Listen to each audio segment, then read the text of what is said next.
If you're somebody who has been hurt in the past and you're scared to be hurt again, you want to watch this video.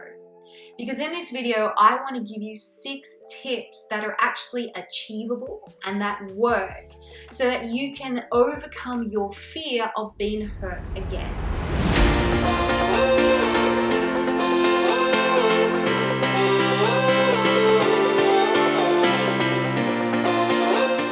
Hey everyone, welcome back to my channel. I'm Renee Slansky. I am a professional dating and relationship coach.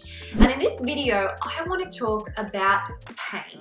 I want to talk about how we can make sure that we don't block ourselves or someone else from love. How to move forward past the fear of being hurt if we choose to be vulnerable again.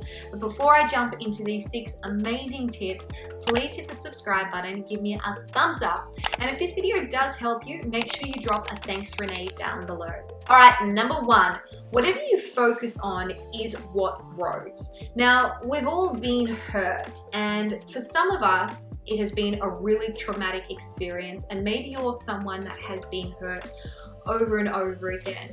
Now, just because you have experienced pain when it comes to love, it doesn't necessarily mean that you have to keep experiencing it.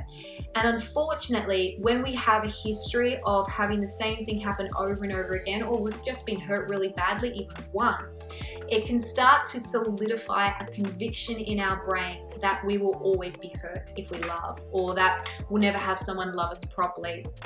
So what we need to do is we need to actually be aware of what we give our energy to, our words, our thoughts, and our actions, because whatever we feed will be magnified. And I want you to think of it this way. If you've got a plant over here called hurt and pain, and you've got another plant over here called forgiveness, healing, and love, you have an opportunity to only water one plant. So the question is, which plant are you going to water?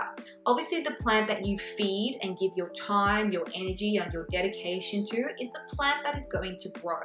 And that's what I want you to do. Heck, even if you have to go get 2 plants and label them that, it at least keeps you accountable to what you're choosing to do on a daily basis. The second thing to do is I want you to build a fence, not a wall.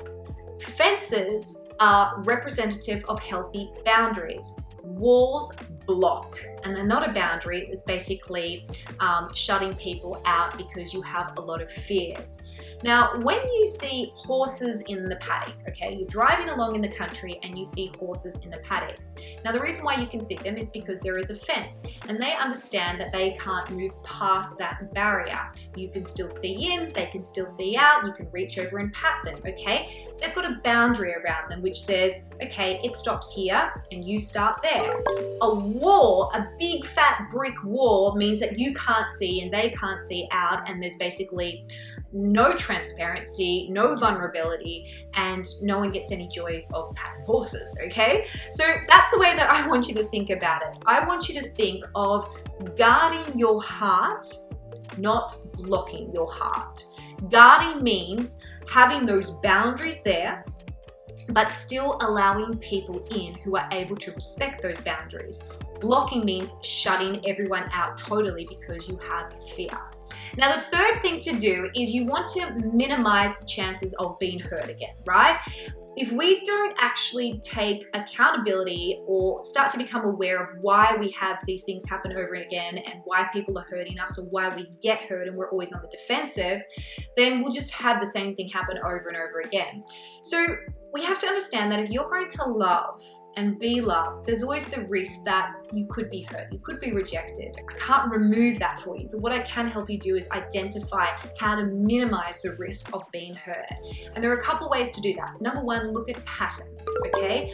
Look at what your patterns are in the past. Who were you attracted to? What sort of type were they? Why did you get hurt in the first place? Was it you? Was it them? Is it the sort of people that you're dating, or is it something that you're doing? Okay. The second thing to do is look at red flags. We can't just be going out there and becoming attached or investing into people who have toxic traits in them, if you can be familiar with the red flags before you start entering into a relationship with them, it will help you work out their character and intentions early on. Now, if you haven't downloaded my free red flag checklist, I highly suggest that you do it. A link for that is down below, and I'll also pop it at the end of this video. And the third thing to do is understand love more. A lot of the times, the reason why we get hurt is because we don't know how to set ourselves up to not be hurt. We assume that just because we want to love and be loved, we should just go out there and it'll all magically happen. And it doesn't, especially if you're someone who has experienced problems in your childhood or some sort of traumatic event. Your brain is now wired to probably seek out more traumatic events and more pain if you haven't had it healed, okay? So if you can understand more about yourself, understand more about love and dating and how to set yourself up in a way that it actually becomes easier for you, in a way that you feel that you're in control of your decisions and that you trust yourself, you're more likely to have more confidence when it comes to dating the right people, and B, you're going to probably have a better outcome. Now, the fourth thing to do is take it slow. If you're scared to get hurt, then the last thing that you want to do is you don't want to rush into a relationship, okay? Because what you'll do is you rush into something with someone that you probably don't know a lot about, or you get love burnout. So pace yourself. And I have actually done a video on this, which I highly recommend that you watch, on how often should you see someone when you first start dating them. Guidelines are good. This isn't about rules. Obviously, we need to have some sort of flexibility depending on the person and depending how we feel. But if you're someone that, again, doesn't trust yourself, or you do have this constant fear coming out, then again, stick to the guidelines that I've set out in that video. Pacing yourself allows you to assess that person's character and intentions whilst you're still slowly getting to know them and being romanced by them. Pacing yourself allows for those boundaries to be put into place, which allows you to adjust to new feelings whilst also understanding more about who they are. Okay, number 5, communicate along the way. Now, when I say communicate, I don't necessarily mean go on a date and be like, my ex-boyfriend did this and I've had a traumatic past and blah, blah, blah, blah, blah, right? And we just go, here's my baggage, right? I want you to meet heart to heart, not wound to wound. One of the things that we can do if we've had pain and we start dating and all we do is talk about pain, we either repel the good ones or we attract other people who have pain.